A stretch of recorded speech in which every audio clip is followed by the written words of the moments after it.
Good morning, Facebook, the Sling Consultancy community, and also live on Instagram. I am Zoe from the Sling Consultancy. I am a carrying consultant and I help support parents to carry their babies and children safely, comfortably and confidently. So today's top tip is sleep, which I know is a contentious issue. It's something that always comes up in one-to-ones and in group sessions and in bumped babies, and we as a culture seem obsessed with sleep, and quite often parents might be concerned that either their baby will only sleep on them, that they will become to rely on the sling purely for sleep. Now, I am not a sleep consultant, and that's a massive growing industry at the moment. And I would suggest, if you are really struggling, that you have a look at Care It Out Sleep Consultant, which is Kerry, and she is amazing, evidence-based, really supportive around what is normal around infant behaviour, which is exactly what I'm about in terms of the way that I talk and what we're doing with our babies by using slings or carriers, is that we are meeting their needs in that moment, whatever that might be. So for a newborn, that's going to be pretty much contact, because they know that they're safe if they are in contact with another human.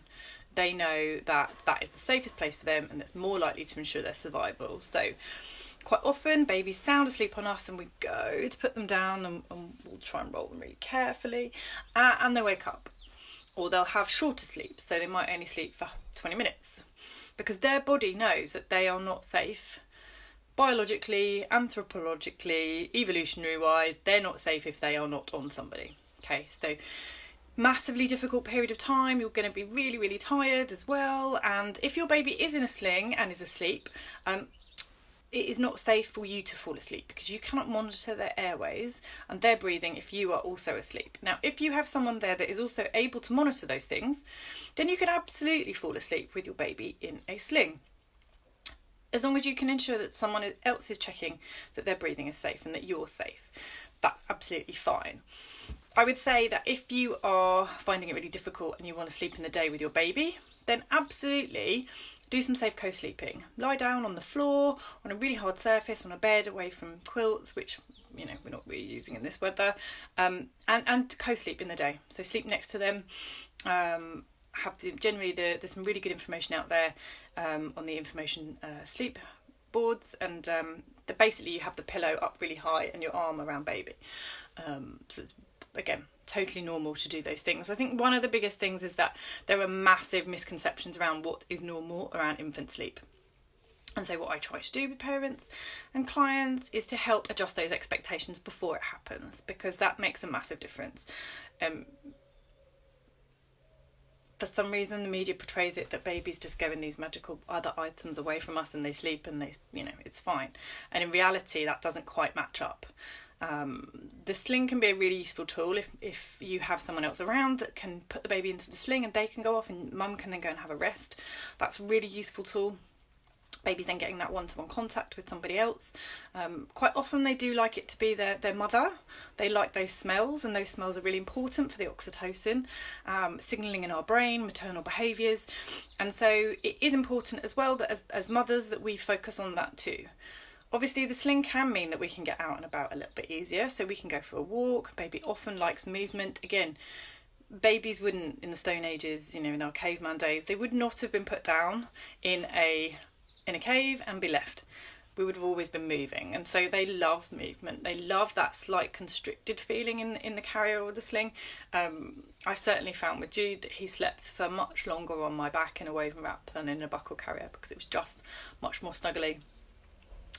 The other things to bear in mind with sleep is that sometimes you'll find that their head will just go back. Now, quite often that means that we just need to do that pelvic tilt. So you're just going in and scooping the pelvis towards you, and that will bring their head back in line. If you're having a stretchy wrap, you can absolutely support their head with either the band or with the piece of the side rolled over to their heads. As long as you can see their face, you know that they're getting airflow, you know that they can breathe. So there is no limit to how long they can sleep in the sling. That is something that you need to bear in mind depending on how your feeding experience is going. If baby's weight gain is good, what those needs are for that baby is going to be different. So there's not a a clear answer to that. That's very much tuning in with what your baby needs and what you need. The other thing is that the risk around sudden infant death syndrome applies to daytime sleep as well as nighttime sleep. So the advice for the NHS is that baby sleeps in your room up until they're 6 months old, and that's because that's recognised as that reduces the risk of SIDS. That applies to daytime sleep as well. So if you are with your baby, then that helps to regulate their breathing and stabilise their breathing. And so cases, need to be with your baby in the daytime when they sleep up until they're 6 months also. Same goes for the nighttime as the daytime. And I think that often is quite easy to get missed around sleeping in the daytime, because we often go, well, I'll put baby down and I'll go and do something. And actually that SIDS risk is there in the daytime too. So that's also something to bear in mind. A great thing if you're a very active person, have a lot of people that might have dogs or go have horses and need to do lots of things. Back carrying can be a really useful tool if baby wants to sleep for long periods of time, especially as they get bigger. And it can get harder to work around a baby on your front. So back carrying can be a really, really useful tool, depending on what sling or carrier you're using. What time or age developmentally is appropriate is going to be different. Generally a really nice high back carry, so baby's head is generally sort of here. Certainly when I had a woven wrap, baby would be up high, and it meant I could sit down quite comfortably and work on my laptop or at the dining table, etc. So just making sure that you can do what you want to do in that period of time when your baby is asleep can be really, really helpful. So something else that I know a lot of people worry about is that they become reliant on you to fall asleep, and it's reframing that in your mind around meeting their needs for contact, to feel safe, to fall asleep. So sleep is really important for brain development, as is shared experiences. So doing things with your baby, talking to them, that interaction, all of that is really, really important for their brain development. And so is sleep. And they often will fall asleep when they feel in a safe enough environment to do that. And that might be with you. And they will all get there on their own developmental timescale.